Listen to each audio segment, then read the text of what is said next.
This time on Irate Garage, I do the brakes on my 2011 Chevy Tahoe. The last one I shot was on brakes. Give me a break. Huh? As you can see, I have it jacked up and I have the tire off. Just kind of looking things over here. Thankfully, this has had the brakes done at one point and it does not have the little screws in it anymore. So that makes me happy. That means I don't have to deal with that. Now I've taken the cap off of the master cylinder so that the fluid can get pushed back in without forcing air past the cap. One thing, if you guys are driving around and you notice that your brake fluid level goes down but you're not leaking, don't add to it. You don't use brake fluid. It tends to last forever.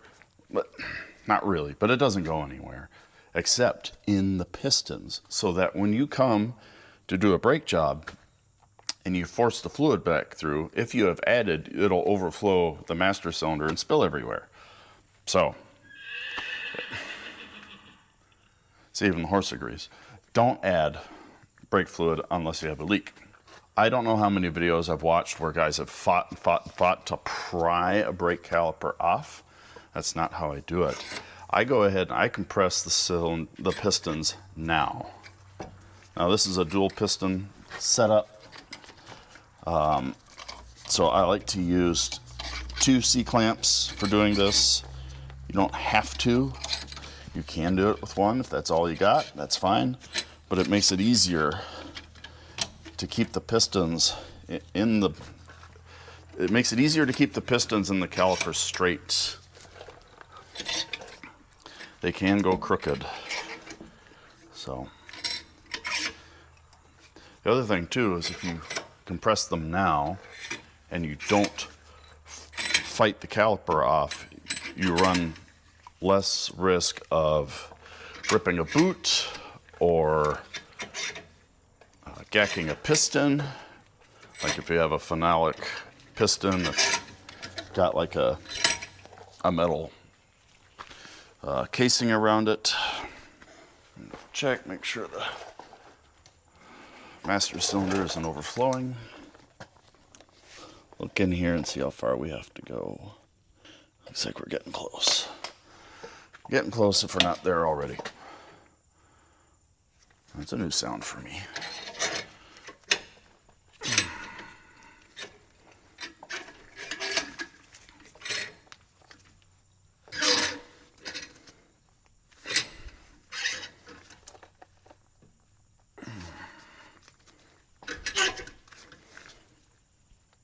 Those feel like they're pretty bottomed out. Don't need to go He-Man on it. Oddly enough, something like this is easier to do when you aren't chasing everything around. I think I'm going to call that good.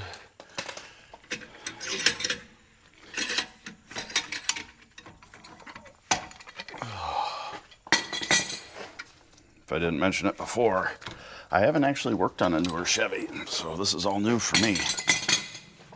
Now, I have the pistons compressed. This is a good time to see if the pins move freely. You want to check it after you take all this apart too, but this is a good time just to get a feel for them before you start messing with stuff. And they actually feel really good on this. Should just be able to move it with a couple of fingers. All right, I'm gonna grab an impact and we're gonna buzz those off. That was very easy. Excellent. Now, not enough room. I should have turned the wheels. Oh well. Live and learn.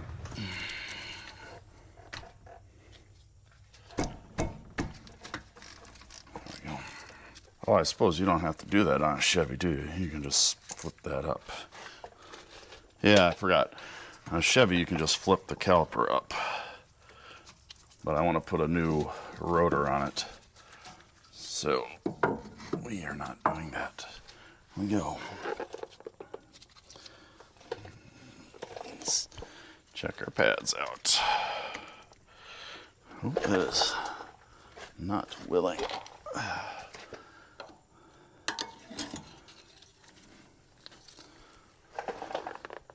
Pretty great glazed. Go. Now, wear indicator. That's where my squeak was coming from. Oh, look at that. See how that's uneven? That probably means it got stuck in here. It could also mean one of those pistons isn't playing nicely. Fortunately, I should have turned the wheels and given myself a little more room. So that way I could have gotten an impact in there, but oh wow, there it goes.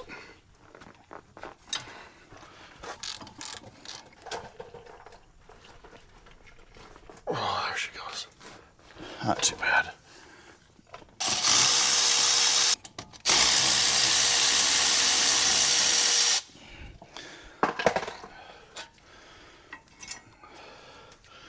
All right, we'll bring that over to the bench and clean it up.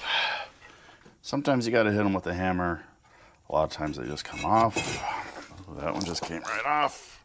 Realistically, I probably could have reused it, but it was a little chowdered on this side. So, welcome to the bench of shame. Now, what we're gonna do is move a bunch of shit out of the way. Hang on. So we're gonna take these clips out and inspect them. Kind of looks like all these clips are the same. And that's a key if you're working on something for the first time. It's just take a second, look, confirm. Now, that all looks good. Ooh, that was in there. And that was rusty. Okay. And now I want to check, make sure these pins actually, make sure these pins actually move. Make sure they're greased appropriately and the grease looks healthy. If you want to put new grease on, by all means, knock yourself out. This isn't like burying grease. It all looks good. I'm just looking for rust. Make sure it goes in there good. Good time. Spin them around. Spread that grease out. Like I said, if you want to put new grease on, knock yourself out. Clearly, I am not choosing to do that today. Because if the grease is good, it's good grease. So there you go. There's my logic on that one. Tell me I'm wrong in the comments. So I have some brushes from Harbor Freight. If you do have one of these pins that is sticky, get you one of these brushes, kind of a bore brush. Again, they got them at Harbor Freight. They're super cheap and they work pretty good. Clean out that bore, clean up the pin. Use brake lubricant on it, not just any kind of grease. You could use copper anti-seize. That seems to work okay too. Now I'm just going to come in here. Don't breathe that dust. It might not be asbestos, but it doesn't mean it's good for you. I have breathed that in and felt like shit afterwards. Keeps coming at me. Go away. I'm filming, damn it. Okay, so that, we're looking for crusties and rusties. Now that looks a little rusty and crusty to me. Let me grab a file real quick. I'm just gonna take a file and run it through here and see if any of that comes up. You just want to get the loose rust off of there. Brake parts lubricant. Brake parts lubricant. Get you some. Stuff will make your life a lot easier. Now, you may be thinking, why are you putting it underneath the clip and not on top of the clip or on the brake pads? And I will be putting it on the brake pads, don't you worry. But putting it on here will help keep that from rusting. Okay? And rust, obviously, is what makes everything not work right. Oh, those just slip right on there. Alrighty. That should be good to go. Detroit Axle does send some lubricant with it. It's like copper anti-seize from what I can remember. I like using this stuff because it has a fancy little brush and I don't have to get it on my fingers. Start putting this back together as it starts to rain. Kind of a neat little trick, just hang that on there and do it. These don't seem to be too oily, but it does appear that there's some kind of a greasy substance on it, maybe cosmoline or something to that effect. I'm just going to clean the outside here. I don't worry about in here because oddly enough that might help keep it from causing an issue. You also want to look in here and make sure that that isn't completely wasted, rusted to hell. Because that can be very annoying if you're fighting the rust. I do quick zip one of these on just to kind of hold it all together. There we go. Just one. That's all you really need. You can do some more if you want, but on something like this, I find one works just fine.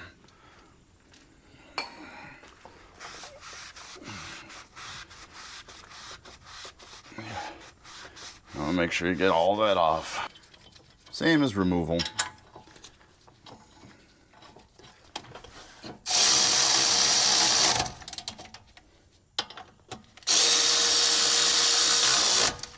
Man, power tools are awesome. They make all that shit easier. Go back and forth between these as you tighten them. Don't just tighten up one and then come, let me grab the ratchet. Don't just tighten up one and then go to tighten up the other one and then call it good. You want to go back and forth a little bit. Keep that pressure even. I should have the camera over here, but it's right there right now and I'm lazy and kind of in a hurry. Felt like 140. I believe that's the spec.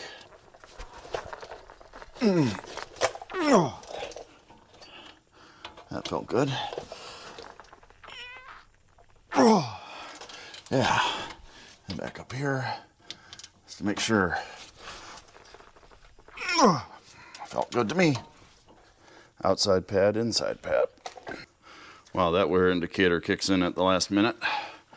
What I want to do first is pop these in and make sure everything's going to move good and easy. And something is not correct. Not quite just popping together. How about the outside one? That feels very tight. Now what I have seen on other aftermarket stuff is the pads being slightly too tight or bigger. If that makes any sense. I don't know if it does, but I've seen it. And the solution was to sand a little bit off the pads. Yeah. Just curious, trying to figure out what's going on here. See, that just plopped right in there, like nothing. See, that one in there just fine. That one is fighting me ever so slightly. So, controversial time. I think what I need to do is sand a little off the ears of the tab here. There's like a burr on that. I wonder if I take that down. Same with the inside pad. And I'm going to sand a little bit of that off to get it to fit. This is the first time I've had this happen with Detroit axle stuff. Yeah, I can see it. It's just a little Yeah, it's like a 30-second or something. That's too much. Okay, so I got the pads to where they grip good. They're nice and loose, and not loose, but freely moving in here. So, good to go. I had to take a little bit of these tabs down this way and this way. I will admit I might have taken a little too much off. It doesn't feel too loose in there, just a little. Get grease on these tabs, especially if you had to sand it to get them to fit. Now you're taking that paint off. A liberal amount.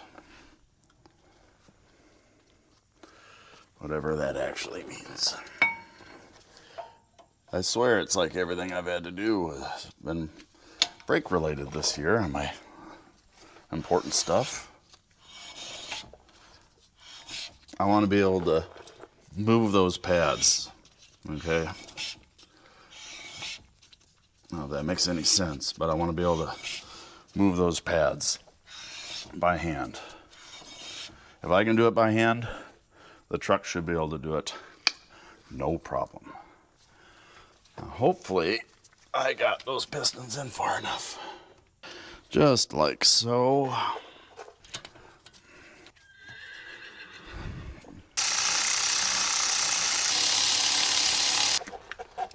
Click. Click. That feels good. So you definitely want to center this up once you get it all back together. Hit the brake a couple times, tighten up that caliper. Just doing a little mental check, making sure that I'm correct, that this is done.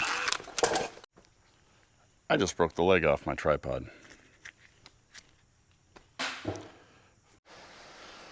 So now we're looking at the rear brakes here. And one nice thing about these Tahoes is I see this in Super Duties where the parking brake is actually almost like a little mini drum brake in here. And so you don't have to deal with any weirdness in the caliper on this side.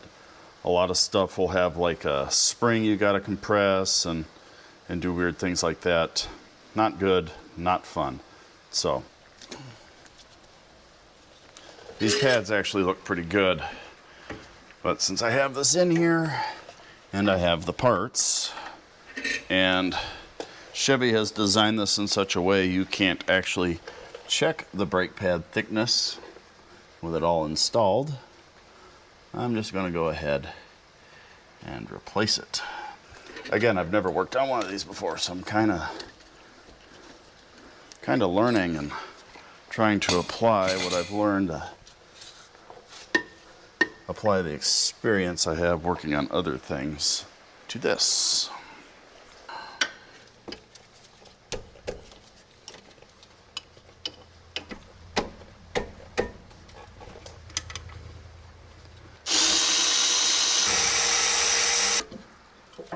It would be too convenient if it was the same size as the front. My hat's off to GM engineers for doing something that makes sense for once. Oh, yeah, those are fine.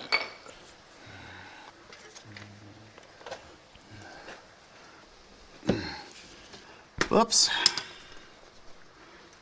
It's not an Irate Garage video unless I knock the camera over at least once.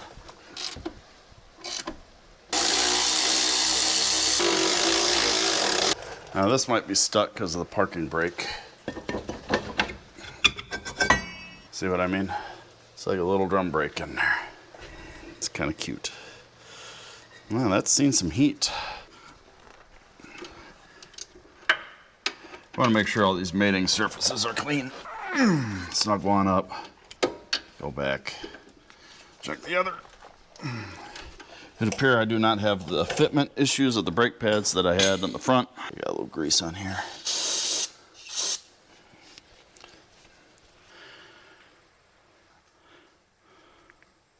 Really, the rear ain't that much different than the front.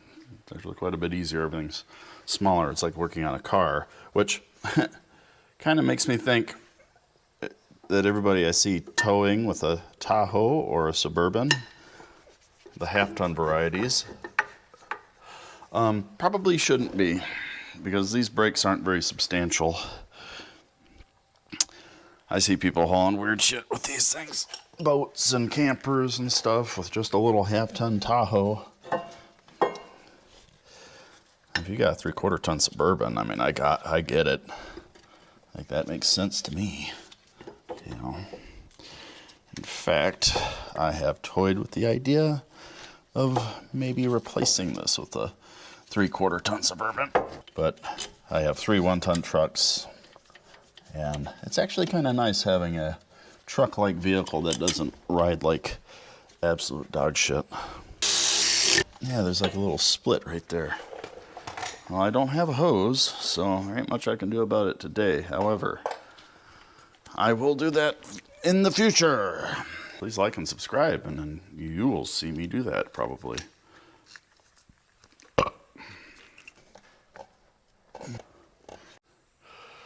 Passenger rear is done. I'm going to do the driver's side rear, and then go around, torque all the wheels, set the brakes, and then we will bed in the pads, or the rotors. Good times. Woo. All the brakes are done. I believe I have the calipers seated, as in that little bit of play they have before you hit the brakes. I believe that is gone. Kind of a quick and dirty little thing that I've done over the years. It's not the most accurate, but it'll give you an idea what's going on. If I get close enough, you can hear it. You hear the pads dragging, where they weren't before. Kind of an indication that at least the caliper has moved. They might not be set completely, but good enough. And one thing I wanted to show, I did not add any brake fluid. I did not take any brake fluid out. It was pretty much right in line. And that's why I say don't add brake fluid to it unless you have an active leak, or otherwise a need to. So let's fire it up and see about setting and bedding in the brakes. Hopefully it all works just fine. Now, before I do anything, I don't even know if you can see, I like to make sure that is firm. Chevys can be funny. Well, I say Chevys, but anything modern can be kind of funny. So I'm gonna go ahead and start it. Miss, she's gotten all kinds of death threats. Pat Gray. We'll start it. We're gonna look and see if, make sure all the brake lights and stuff go away, and they do. Now we're gonna see what happens when I step on the brake. It has a lot of good free movement. I mean, thing is, there are no warning lights for the brake system. So we're gonna take it out. We're gonna bed the brakes in, and it's a 30-30-30 rule. 30 brake applications at 30 miles an hour, with at least 30 seconds of cool down in between, and that'll help bed in your brakes. It is a Saturday. There's a little bit of traffic, and it rained, and the roads are muddy, and I don't like driving this one on dirt roads, so this might take longer than I want. Well, we'll see what happens. I have a route where things tend to work, so. And I did torque the wheels. I don't screw around with torquing aluminum. I don't screw around with torquing aluminum rims. So, let's see what happens here. All right, let me get to 30 miles an hour here, and we will do our first brake application. And stop. Feels good, actually. Not bad. I like doing this with my windows down so I can hear if the brakes are squeaking, hear if they're dragging. That wasn't quite 30, but it was close enough for me.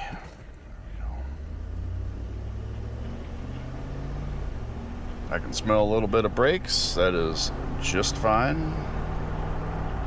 When you're first bedding them in, that's normal. All right, I'm gonna do this a few more times and then we'll touch base. Okay, so we're back from our test drive. I have a temp gun. We're just gonna make sure everything looks okay. Now I just got on these pretty hard. Yeah, so let's pick a nice spot, point towards the corner. I was getting on them pretty hard. You want the brakes to get hot. I just want to make sure everything's even. Doesn't have to be perfectly even, but pretty,